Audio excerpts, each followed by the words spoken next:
అన్నదాత అన్నదాత మీ అన్నదాత చెమటోడ్చి ఆహారాన్నందించే రైతన్నా అనునిత్యం నీ కండదండగా నిలిచే నేస్తం ఎవరన్నా అన్నదాత అన్నదాత మీ అన్నదాత.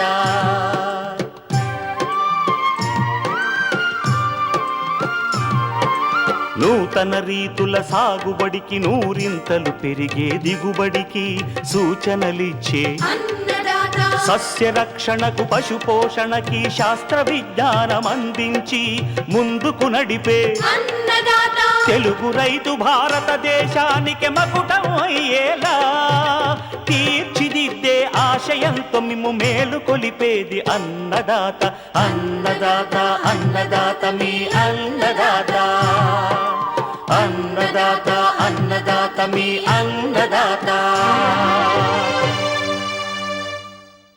అన్నదాత ప్రేక్షకులకు నమస్కారం. ఈనాటి ముఖ్యాంశాలు: ఎల్ నినో నేపథ్యంలో వరి సాగులో యాజమాన్య పద్ధతులు,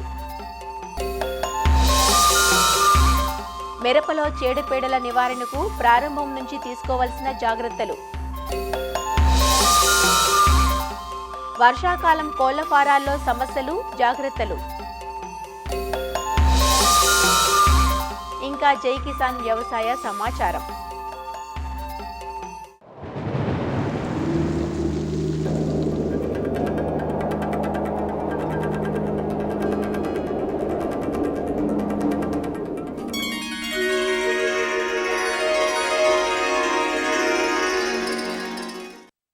ఈ ఏడాది నెలకొన్న అననుకూల వాతావరణ పరిస్థితుల కారణంగా సాగురంగం ముందుకు సాగడం లేదు. ముఖ్యంగా తెలుగు రాష్ట్రాలపై ఎల్ నినో ప్రభావం తీవ్రంగా కనిపిస్తోంది. నమ్మకమైన నీటి వనరులు ఉన్న ప్రాంతాలలో మాత్రం వరి నారులు పోసుకొని నాట్లకు సిద్ధమవుతుండగా, కాల్వల కింద సాగు చేసేవారు, వర్షాధారంగా సాగు చేసేవారు వెద పద్ధతులను ఆచరిస్తున్నారు. అయితే కీలక సమయాల్లో బెట్టకు లోనైతే పెరుగుదల కుంటుపడి దిగుబడులు తగ్గే అవకాశం ఉంటుంది. కాబట్టి రైతులు తప్పనిసరిగా కొన్ని యాజమాన్య పద్ధతులు ఆచరించాలంటూ సూచనలు అందిస్తున్నారు ఆచార్య ఎన్జీ రంగా వ్యవసాయ విశ్వవిద్యాలయం, విజయనగరం జిల్లా ఏరువాక కేంద్రం ప్రధాన శాస్త్రవేత్త డాక్టర్ లక్ష్మణ్. ఎల్ నినో యొక్క ప్రభావం ఉంటుందని ఐఎండి శాస్త్రవేత్తలు చాలా వరకు చెప్పడం జరుగుతుంది. ఈ ఎల్ నినో అనేది తూర్పు మధ్య పసిఫిక్ మహాసముద్రంలో ఉపరితల ఉష్ణోగ్రతలు పెరగడం మూలంగా వాతావరణంలో రకరకాలైనటువంటి మార్పులు రావడం జరిగింది. దీని మూలంగా గత ఏప్రిల్ వరకు సాధారణంగా ఉన్నప్పటికీ మే, జూన్ మాసంలో అధిక ఉష్ణోగ్రతలు నమోదవ్వడం మనం గమనించుతాం. అదేవిధంగా ఈ జూలై నుంచి కూడా వర్షాభావ పరిస్థితులు ఏర్పడడం కూడా ఈ ఎల్ నినో ప్రభావం వలన మనం గమనించడం జరుగుతుంది. ఈ ఎల్ నినో ప్రభావం మూలంగా రాష్ట్ర వ్యాప్తంగాను 40% వరకు కూడా జూన్, జూలై మాసంలో తక్కువగా వర్షపాతం నమోదవడం జరిగింది. అయితే ఎక్కడైతే నీటి వసతి ఉన్నదో అటువంటి దగ్గర రైతులు చాలా వరకు నారుమడులు వేసుకొని ఊడ్పులకు కూడా రెడీగా ఉండడం, కొన్ని ప్రాంతాల్లో ఊడ్పులు కూడా జరగడం జరిగింది. అయితే వర్షాధారమైనటువంటి చెరువుల కింద కానీ, లేదంటే వర్షాధారమైనటువంటి నీటి కుంటల కింద కానీ నీటి లభ్యత అనేది చాలా వరకు లేదు. కాబట్టి ఇటువంటి పరిస్థితుల్లో ప్రత్యామ్నాయ పంటలు పండించుకోవడం అనేది మంచిది. వచ్చే 10 రోజులు ఐఎండి వారి ఫోర్కాస్ట్ ప్రకారం కొంత వర్షాలు పడేటువంటి అవకాశం ఉంది. కాబట్టి ప్రత్యామ్నాయ పంటలు అయినటువంటి చిరుధాన్యాలు, చోడి వంటి పంటలను కానీ, కొర్ర వంటి పంటలను కానీ పండించుకోవడం మంచిది. నీటి లభ్యత ఉన్న దగ్గర మాత్రమే వరి పంటను సాగు చేసుకోవాలి. అదేవిధంగా కొన్ని ప్రాంతాల్లో చౌడు అనేది కూడా కొంతవరకు ప్రభావం చూపిస్తుంది. ఈ చౌడు ప్రాంతాల్లో ఏంటంటే వర్షాభావ పరిస్థితులు ఏర్పడినప్పుడు ఈ యొక్క లవణాలు మీదకు రావడం మూలంగా చౌడు యొక్క ప్రభావం ఎక్కువగా పడేటటువంటి అవకాశం ఉంటుంది. కాబట్టి అటువంటి దగ్గర చౌడుని తట్టుకునేటటువంటి రకాలు ఎంసీఎం 103 కానీ, ఎంసీఎం 109 వంటి రకాలను సాగు చేసుకోవడమే కాకుండా వాటిని యాజమాన్యం కూడా చేపట్టవలసినటువంటి అవసరం ఉంటుంది. ఈ చౌడు ప్రభావం కనిపించినప్పుడు వారం నుంచి 10 రోజులకు ఒకసారి ఈ యొక్క 319 అనే ఎరువుని పైపాటుగా మనం 5 గ్రాముల నుంచి 10 గ్రాముల లీటర్ నీటికి చెప్పిన కలిపి పిచికారి చేసుకున్నట్లయితే చౌడు ప్రభావాన్ని కొంతమేరకు తగ్గించి పోషకాలను అందించేదానికి ఆస్కారం ఉంటుంది.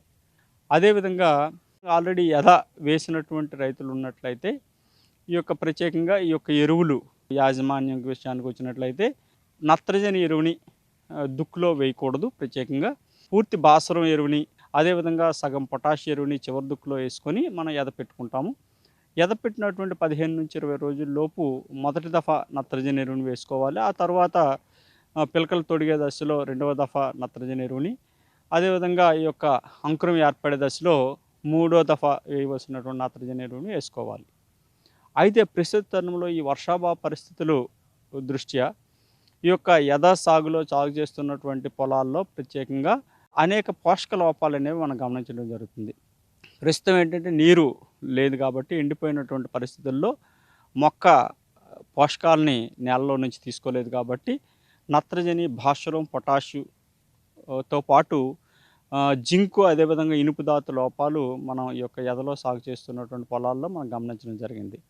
అయితే ఈ నత్రజని, భాస్వరము, పొటాష్ లోపాలు కనిపించినప్పుడు మనం సాధారణంగా ఈ యొక్క నీటిలో కరిగేటటువంటి ఎరువులు అయినటువంటి ఎన్పికే 319 కానీ 320 ఇటువంటి ఎరువులు లభిస్తున్నాయి. వీటిని 1 లీటర్ నీటికి 5 గ్రాములు నుంచి 10 గ్రాముల వరకు కలుపుకొని 7 నుంచి 10 రోజుల వ్యవధిలో ఒకసారి పిచికారి చేసుకున్నట్లయితే కొంతమేరకు ఈ యొక్క లోపాలని మనం సవరించుకునే దానికి ఆస్కారం ఉంటుంది. ప్రస్తుతం ఏంటంటే ఈ యొక్క జింక్ ధాతు లోపం ప్రధానంగా ఎద పంటలో ఎక్కువగా గమనించడం జరుగుతుంది. పైనుంచి 3 నుంచి 4 ఆకులలో ఈనెల పక్క నుంచి ఇటుక రంగు మచ్చలు ఏర్పడి ఈ యొక్క మొక్కలు గిడసబారిపోయినట్లు మనం గమనించడం జరుగుతుంది. దీని నివారణకి ఈ యొక్క జింక్ సల్ఫేట్ 2 గ్రాముల నీటికి చొప్పున కలుపుకొని వారం నుంచి 10 రోజుల వ్యవధిలో ఒక 2 సార్లు పిచికారి చేసుకున్నట్లయితే జింక్ లోపాన్ని మనం సవరించుకోవచ్చు. అదేవిధంగా జింక్తో పాటు ప్రస్తుతం ఏంటంటే బాగా పొడి వాతావరణం ఉండటం మూలంగా ఈ యొక్క ఇనుము ధాతు లోపం తొలి దశలో ఇనుము ధాతు లోపం కూడా మనం ఎక్కువగా గమనించడం జరుగుతుంది. ఈ యొక్క మొక్క ఆకులు పాలిపోయినట్లు తెల్లగా పోవడం గమనించడం చూస్తున్నాం. అయితే దీనికి ఏంటంటే ఈ అన్నభేది 20 గ్రాములు లీటర్ నీటికి చొప్పున కలుపుకొని మనం ఒకసారి పిచికారి చేసుకున్నట్లయితే పంటను కాపాడుకోవడానికి ఆస్కారం ఉంటుంది. ఒక వర్షాభావ పరిస్థితులు ఉన్నప్పటికీ జూన్లో కొంత మేరకు కొన్ని దగ్గర వర్షాలు పడినప్పుడు కానీ, జూలై మొదటి వారంలో వర్షాలు పడినప్పుడు కానీ చాలా వరకు రైతులు ఏంటంటే నారుమడులు అనేవి విత్తడం జరిగింది. ప్రస్తుతము మళ్ళీ వర్షాభావ పరిస్థితులు మనం గమనిస్తున్నాం కాబట్టి మళ్ళీ ఈ యొక్క సూక్ష్మ పోషకాల లోపాలు అనేది ఎక్కువగా ఈ నారుమడుల్లో మనం గమనించడం జరుగుతుంది. అయితే ఈ నారుమడులు అనేవి ఒక ఎకరానికి 5 సెంట్లు మాత్రమే ఉంటుంది కాబట్టి ఎక్కడైనా నీటి లభ్యత ఉన్నట్లయితే ఒక పల్లచటి నీటి తడి ఇవ్వగలిగితే చాలా మంచిది. ఒకవేళ ఈ పల్లచటి నీటి తడి ఇవ్వలేని పక్షంలో 319 అనే నీటిలో కరిగే ఎరువును కానీ 5 గ్రాముల నుంచి 10 గ్రాముల లీటర్ నీటికి చొప్పున కలిపి పిచికారి చేసుకోవాలి. జింకు, ఐరన్ వంటి సూక్ష్మ పోషకాల లోపాలు కూడా ఈ నారుమడుల్లో కూడా మనం గమనించడం జరుగుతుంది. వీటిని కూడా మనం సకాలంలో యాజమాన్యం చేసుకోవడానికి 2 గ్రాముల జింక్ సల్ఫేట్ని లీటర్ నీటికి చొప్పున కలిపి పిచికారి చేసుకోవడం కానీ, అదేవిధంగా ఈ యొక్క అన్నభేది అయితే ఇనుపు ధాతు లోపం సవరించుకోవడానికి 10 నుంచి 20 గ్రాముల లీటర్ నీటికి చొప్పున కానీ కలిపి మనం పిచికారి చేసుకోవాల్సినటువంటి ఆవశ్యకత ఎంతైనా ఉన్నది. ఈ యొక్క వరి నారుమడిలో కానీ, ఈ యొక్క తొలి నాళ్ళలో ఉన్నటువంటి ఎదలో కానీ వర్షాభావ పరిస్థితుల దృష్ట్యా ఎక్కువగా తామర పురుగులు అనేవి మనం గమనించడం జరుగుతుంది. 1.6 మిల్లీలీటర్లు లీటర్ నీటికి చొప్పున మోనోక్రోటోఫాస్ని కానీ, లేదా 2 మిల్లీలీటర్ల ఫిప్రోనిల్ అనే మందును కానీ పిచికారి చేసుకున్నట్లయితే తామర పురుగులని యాజమాన్యం చేసుకోవడానికి ఆస్కారం ఉంటుంది. అదేవిధంగా ఈ యొక్క నారు ముదిరిపోయే పరిస్థితి కూడా గమనిస్తుంది. ఏదైతే జూన్ మొదటి వారంలో కొంత వర్షాలు పడడం మూలంగా రైతులు నారుమడులు వేయడం జరిగింది. అవి ఈ రోజుకి దాదాపు 40-45 రోజులు కాల వ్యవధి కూడా దాటినటువంటి పరిస్థితి ఉంది. అటువంటి దగ్గర ఈ యొక్క ముదురు నారుని ఏ విధంగా యాజమాన్యం చేసుకోవాలని ఒకసారి చూసినట్లయితే సాధారణంగా ఈ ముదురు నారుని దగ్గరగా ఉడుచుకోవాలి. దాదాపు ఒక చదరపు మీటర్కి 44 మొనలు వచ్చే విధంగా దగ్గరగా 2-3 మొనలను పెట్టుకొని ఉడుచుకోవాలి. ఎందుకంటే దీనికి పిలకలో తొడిగే దశ సాధారణంగా 65 రోజుల నుంచి 70 రోజుల లోపలే ఉంటుంది కాబట్టి ఆల్రెడీ నార్మల్లో 45 రోజుల వరకు అయిపోతుంది కాబట్టి దీన్ని దగ్గరగా ఉడుచుకోవాల్సినటువంటి అవసరం ఉంది. అదేవిధంగా ఎరువుల యాజమాన్యం విషయానికి వస్తే వేయవలసినటువంటి నత్రజని ఎరువు కంటే 25% అదనంగా వాడాలి. అదేవిధంగా 3 దఫాలు వేసేటటువంటి సమయం ఉండదు కాబట్టి 2 దఫాలుగా అంటే మన ఈ ముదురునారుని ఉడిచినప్పుడు ఏదైతే మనం దమ్ము చేసిన పొలంలో మొత్తం సిఫారసు చేసినటువంటి భాస్వరం ఎరువుని, అదేవిధంగా 1/2 వంతు నత్రజని ఎరువుని, అదేవిధంగా పొటాష్ ఎరువుని 1/2 వంతు మనం వేసుకోవాలి. 30 రోజుల సమయంలో మిగతా నత్రజని అదేవిధంగా పొటాష్ ఎరువుని మనం వేసుకోవాల్సినటువంటి అవసరం ఉంటుంది. అయితే ఇటువంటి ప్రస్తుత తరుణంలో ఏంటంటే ఈ రసాయనిక ఎరువుల వినియోగం కంటే కూడా జీవ సంబంధమైనటువంటి ఎరువులను ఉపయోగించుకొని నట్లయితే ఈ మొక్క మీద అంటే వర్షాభావ పరిస్థితులు ఏర్పడినప్పటికీ కూడా ప్రభావం పడకుండా ఈ పోషకాలను అందించేటువంటి అవకాశం ఉంటుంది.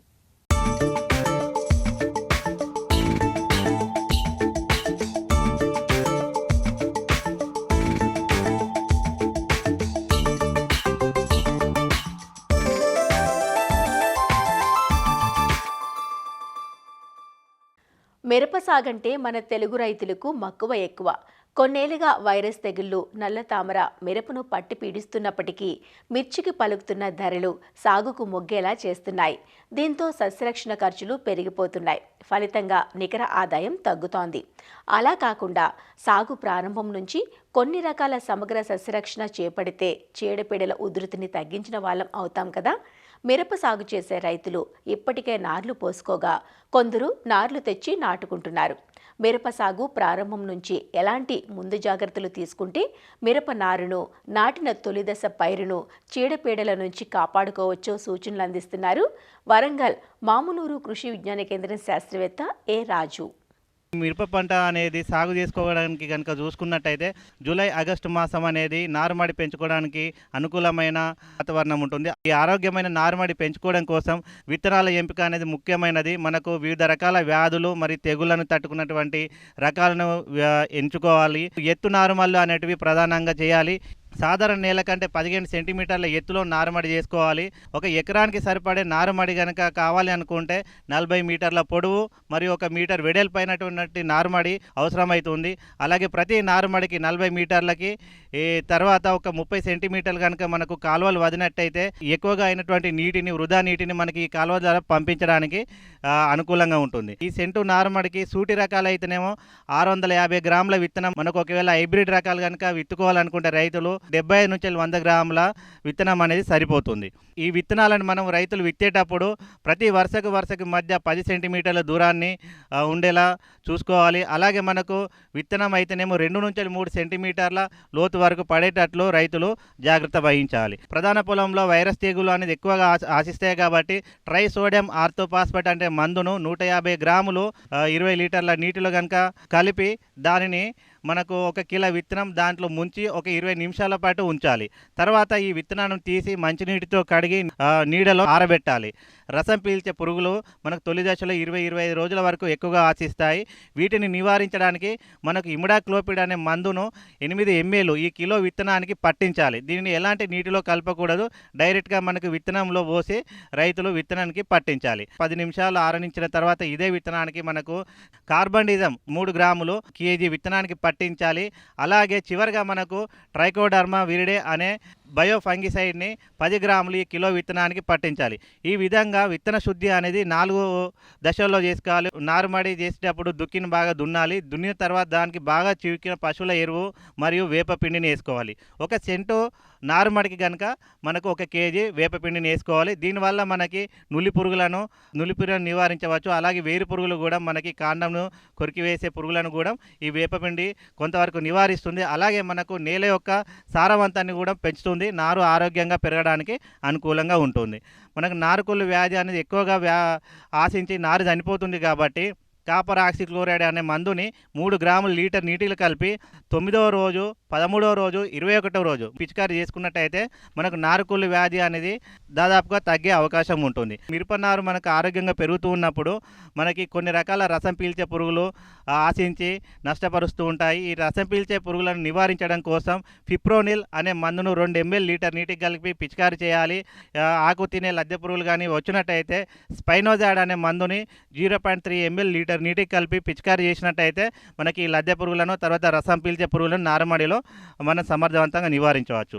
నారుమడి నుండి నారు పీకి ప్రధాన పొలంలో రైతులు నాటు వేసుకోవాలనుకునేటప్పుడు నారు పీకి దాన్ని నారుకున్నటువంటి మట్టిని కడిగి వేసిన తర్వాత ఒకవేళ ఎండు తెగులు రసం పీల్చే పురుగులు తక్కువగా ఆశించేటువంటి ప్రాంతాల్లో మనకి పెరుగుదల కోసం అజోస్పైరిలం 400 గ్రాములు, అలాగే పాస్పోబ్యాక్టీరియం 400 గ్రాములు 20 లీటర్ల నీటిలో కలిపి నారుని 20 నుంచి 30 నిమిషాలు ముంచి ఉంచాలి. ఒకవేళ ఎండు తెగులు అలాగే మనకు రసం పీల్చే పురుగులైనటువంటి పై ముడత కనుక ఎక్కువగా ఆశిస్తున్నటువంటి ప్రాంతాల్లో అయితే 20 లీటర్ల నీటిలో 5 ml ఇమిడాక్లోపిడ్ మరియు 20 గ్రాముల కార్బండిజం అనే మందును కలిపి, లేదనుకుంటే కాపర్ ఆక్సిక్లోరైడ్ కనుక 10 గ్రాములు కలుపుకొని ఒక ద్రావణాన్ని తయారు చేసుకొని ఈ ద్రావణంలో మట్టి కడిగినటువంటి వేర్లను 5 నుంచి 10 నిమిషాల వరకు ముంచి తర్వాత వీటిని ప్రధాన పొలంలో నాటుకోవాలి. సో ఇలా నాటుకోవడం వల్ల మనకు తొలి దశలో వచ్చేటువంటి చీడపీడలు అనేటువంటివి తట్టుకుంటుంది.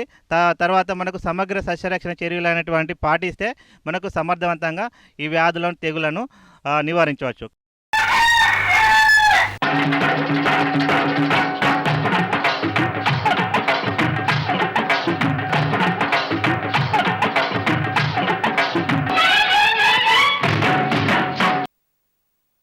కోళ్లకు ఎండాకాలం ఎంత గడ్డుకాలమో వర్షాకాలమూ అంతే. ఈ కాలంలో ఉండే అడపాదడపా వర్షాలు, గాలిలో అధిక తేమ శాతం వల్ల ఫారాల్లో అనేక చికాకులు కలుగుతాయి. లిట్టరు తడిసిపోవడం, నీరు కలుషితమవటం, ఫారాల్లో అమోనియా శాతం పెరగడం వంటి కారణాల వల్ల కోళ్లు తరచూ వ్యాధులకు గురవుతూ ఉంటాయి. దీంతో కోళ్లు బలహీనపడి ఉత్పాదక శక్తి క్షీణిస్తుంది. అందువల్ల ఫారాల్లో పరిశుభ్రత పాటించడంతో పాటు టీకాలతో సహా అన్ని జాగ్రత్తలు తప్పనిసరిగా తీసుకోవాలంటూ సూచనలు ఇస్తున్నారు రాజన్నగర్లోని పివి నరసింహారావు వెటర్నరీ విశ్వవిద్యాలయం పౌల్ట్రీ సైన్స్ విభాగం assistant professor doctor R Purushottam. వర్షాలు పడినప్పుడు ఈ చిరుజల్లు కానీ వర్షపు నీరు కానీ షెడ్లో వచ్చే అవకాశం ఎక్కువగా ఉంటుంది కాబట్టి దీనివల్ల లిట్టర్ అనేది చాలా తడిగా ఉండడం జరుగుతుంది. ఈ వెట్ లిట్టర్ కండిషన్ వల్ల అమోనియా బిల్డప్ అనేది విషవాయువు అనేది ఎక్కువగా ఉంటుంది కాబట్టి దీనివల్ల శ్వాసకోశ సంబంధిత వ్యాధులు వచ్చే అవకాశాలు ఎక్కువగా ఉంటుంది. ముఖ్యంగా అందులో సిఆర్డి క్రానిక్ రెస్పిరేటరీ డిసీజ్ అనేది ఎక్కువగా ఉండడం వల్ల చాలా మరణాల సంఖ్య పెరుగుతుంది. దీనికోసం మనం చేయాల్సిన జాగ్రత్తలు ఏంటంటే ఎటువంటి లీకేజ్ కానీ షెడ్లలో చుట్టూరా తట్లు కట్టడం కానీ వర్షపు జల్లు రాకుండా ఉండడానికి, అలాగే మనం వాడే లిట్టర్ అనేది చాలా డ్రైగా ఉండేటట్టు చూసుకోవాలి. అలాగే వర్షాకాలంలో నీళ్లు బాగా కలుషితమై జరుగుతుంది. సో దీనివల్ల ఈ ఈకోలై కంటామినేషన్, సాల్మొనెల్లా ఇన్ఫెక్షన్ అనేది రావడం ఎక్కువగా ఆస్కారం ఉంటుంది. కాబట్టి అలాంటి కండిషన్లో బ్లీచింగ్ పౌడర్ సుమారుగా 2 గ్రాములు ప్రతి 1000 లీటర్కి వాడగలిగితే కొంతమేర మనం ఈ ఇన్ఫెక్షన్ తగ్గించడానికి ఆస్కారం ఉంటుంది. ఎక్కువ తేమ శాతం ఉండడం వల్ల దాణలో తేమ శాతం పెరిగి అఫ్లాటాక్సికోసిస్ అనే మైకోటాక్సిన్స్ అని ఈ విషం అనేది మన ఫీడ్లో రావడం జరుగుతుంది. దీనివల్ల కోళ్లపై చాలా ప్రభావితం చూపిస్తుంది. ఈ తేమ శాతం తగ్గించడానికి మనం దాణ నిల్వ చేసే చోట నీళ్లు ఎక్కువ రాకపోవడం చూడడం, లేకపోతే కొంచెం ఎత్తులో మనం ప్రిజర్వ్ చేయగలిగితే ఈ తేమ శాతాన్ని తగ్గించుకోవచ్చు. సో వర్షాకాలంలో ఈ ఈగల్ బెడద అనేది చాలా ఎక్కువగా ఉంటుంది. కనీసం 5 మీటర్ల దూరంలో షెడ్ చుట్టూ మనం ఎటువంటి చెట్లు కానీ ఉండకుండా చూసుకోవాలి. దానికి తోడు చుట్టూరా మన షెడ్ లోపల కానీ షెడ్ అవతల కానీ ఎటువంటి నీటి నిల్వ ఉండకుండా చూసుకోవాలి. డీప్ లిటర్ కాకుండా కొన్నిసార్లు కే సిస్టమ్ కూడా మనం ఫాలో అవుతుంటాం.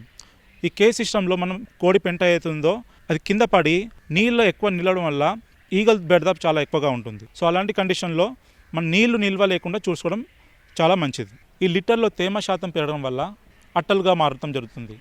సో అలాంటి పక్షంలో మనము రెగ్యులర్గా దున్నడం చేస్తే ఈ తేమ శాతాన్ని తగ్గించడం వచ్చు. దీనితో పాటు కొద్దిమేర సూపర్ ఫాస్ఫేట్ కనుక మనం లిటర్లో యాడ్ చేయగలిగితే ఈ అమోనియా బిల్డప్ అనేది మనం తగ్గించడానికి ఆస్కారం ఉంటుంది. కోళ్ళు జబ్బుల బారి పడకుండా ఉండడానికి మ్యారెక్స్ వ్యాక్సిన్ అనేది హ్యాచర్లోనే ఇవ్వడం జరుగుతుంది. ఆ తర్వాత 7వ రోజు లసోటా వ్యాక్సిన్, 14వ రోజు గంబోరో వ్యాక్సిన్, అదేవిధంగా 21వ రోజు గంబోరో బూస్టర్ అనే వ్యాక్సిన్ ఇస్తారు. అలాగే 28వ రోజు లసోటా బూస్టర్ అనేది ఇవ్వడం జరుగుతుంది. నాటుకోళ్ళు సుమారుగా మనం ఎక్కువ రోజులు పెంచగలిగితే వీటికి ఫౌల్ పాక్స్ అనే వ్యాక్సిన్ ఇవ్వడం జరుగుతుంది. అది 5వ వారం మనము కంట్రాల్లో ఇవ్వగలం. అలాగే ఈ న్యూ క్యాసల్ డిజీజ్ కానీ రానికెట్ డిజీజ్కి కానీ రాకుండా ఉండడానికి R2B అనే స్ట్రెయిన్ వ్యాక్సిన్ కూడా ఇవ్వడం జరుగుతుంది. ఇది సుమారుగా 6వ వారం ఇవ్వడం జరుగుతుంది. అలాగే ఎప్పుడైతే మనం కోళ్లను నేలపై పెంచుతుంటామో డీప్ లిటర్ విధానంగా, అప్పుడు మన డీవార్మింగ్ అనేది కంపల్సరీగా ఫాలో అవ్వాలి. ముందుగా వచ్చిన జబ్బులు ఆర్ చనిపోయిన బోర్డులను మనం పోస్ట్మార్టం చేయగలిగితే ఏ విధంగా చనిపోయిన విషయం మనకు తెలుస్తుంది. సో దానివల్ల మనం వాడే యాంటీబయాటిక్ కానీ వాడే సప్లిమెంట్స్ కానీ మనం చూసుకోవచ్చు. ముందుగా కోళ్ళను ఇమ్యూనిటీ పరంగా పెంచడానికి పలు విధాల వైటమిన్ సప్లిమెంట్స్ ఇవ్వడం కానీ, మినరల్ సప్లిమెంట్స్ దాణా కానీ లేకపోతే నీళ్ళలో కానీ ఇవ్వడం జరిగితే మనం ఇమ్యూనిటీ లెవెల్ అనేది పెంచుకోవచ్చు. సో ఈ విధంగా నీళ్ళు లోపల రాకుండా, దాణాల్లో తేమ శాతం పెంచకుండా, లిట్టర్లో తేమ శాతం పెంచకుండా చూసుకుంటూ, ఇమ్యూనిటీని పెంచుకుంటూ, అలాగే వ్యాక్సినేషన్ చేసుకుంటూ ఉంటే కనుక మన కోళ్ళలో ఇమ్యూనిటీ పెరిగి మోర్టాలిటీ అనేది చాలా తక్కువ ఉండి ఎక్కువ లాభదాయకంగా ఉండే ఛాన్సెస్ ఉంటాయి.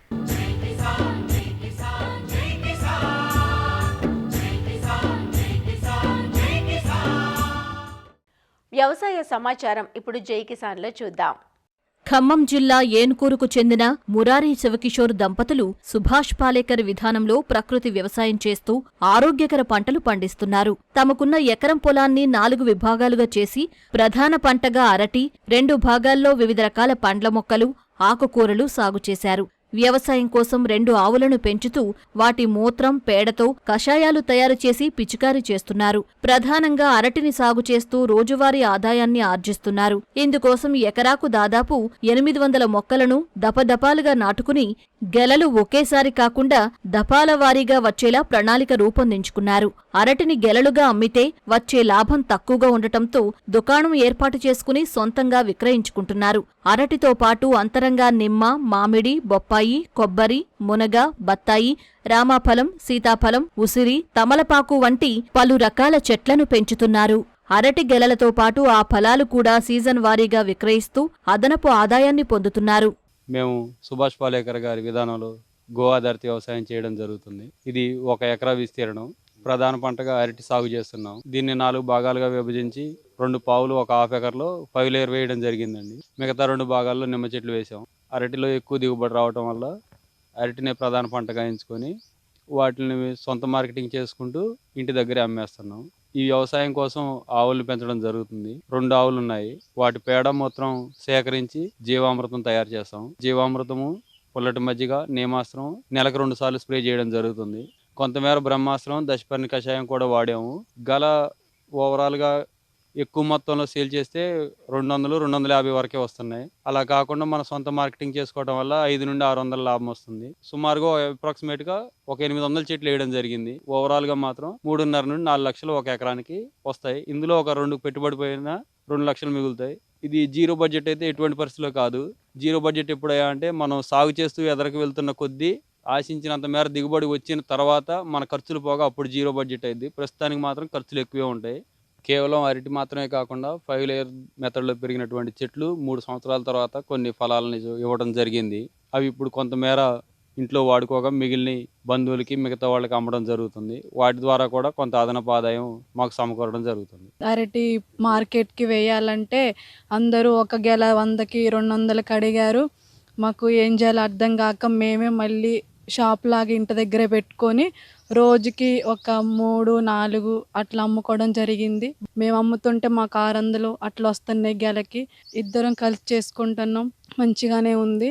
ప్రస్తుతం మార్కెట్లో కూరగాయలు, పండ్లు, ఆకుకూరలు అన్ని రసాయనాలతో ఉండటం వల్ల మేము ఎక్కడ సేంద్రియ పద్ధతిలో మాకు ఇవన్నీ దొరుకుతాయని మేము వెతుకుతున్న తరుణంలో మా విలేజ్లోనే మురారి కిషోర్ గారు పాలేకర్ 5 లేయర్ వ్యవసాయ పద్ధతిలో, సేంద్రియ పద్ధతిలో మొత్తం కూరగాయలు, అరటి అన్నీ పండించి అమ్ముతున్నారని తెలిసింది. వారి దగ్గర నుంచి అరటి ప్రతిరోజు, ప్రతి 2 రోజులకు ఒకసారి ప్రతిరోజు మేము తీసుకునేది. తర్వాత దాంట్లోనే ఇంకా ఆకుకూరలు పెంచుతున్నారు. మొత్తం సేంద్రియ పద్ధతిలోనే వ్యవసాయం చేస్తూ ఆకుకూరలు కానీ, పండ్లు కానీ, తర్వాత అరటి కానీ అన్నీ మాకు అందిస్తున్నారు. సేంద్రియ విధానంలో పండించిన పంటలకు మార్కెట్లో డిమాండ్ పెరుగుతూ ఉండటంతో మరో 4 ఎకరాల్లో సాగుకు సన్నాహాలు చేస్తున్నట్లు రైతు చెబుతున్నాడు. మరిన్ని విభిన్న అంశాలతో రేపటి అన్నదాతలో మళ్ళీ కలుసుకుందాం. నమస్కారం.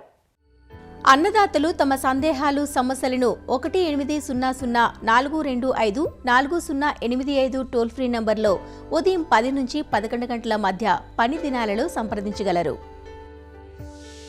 ఈ కార్యక్రమాన్ని యూట్యూబ్లో www.youtube.com/అన్నదాత ఈటీవీ లింక్ ద్వారా వీక్షించవచ్చు.